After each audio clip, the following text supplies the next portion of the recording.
মাতবর সাহেব কি করতাম 3 মাস ধরে আমার বউ কাতা তাই গেছিলাম রাতের বেলা একটু সাঁতার কাটতাম। আমার ছক্কা মাইরা দিল রে মেম্বরের।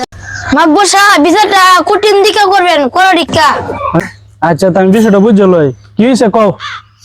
কতজন পুরুষ এবং মহিলা কাছে আকাম কলম করে ধরা খাইছে না আপনার ধরে নিয়ে এসে আপনি বিচারটা করেন। আচ্ছা কি কও আমার এলাকা তত বড় আকাম কুকাম চলে আর বিচারটা করা হইতো না।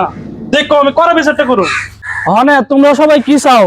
আমরা সত্য করে বিচার চাই। আচ্ছা এটা বিচার করে হইব। মাকবর সাহেব এক বিচার করতে করতে যদি আধা ঘন্টা গেছে কোন সময় বিচার করবে?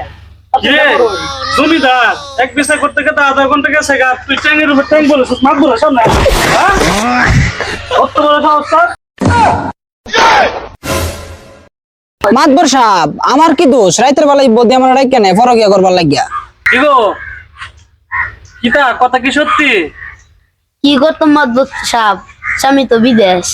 এই এরা 100 বেতন টাকা দিবে কখন এই মুহূর্তে নিয়ে আনো বাইরা আসো বাইরা।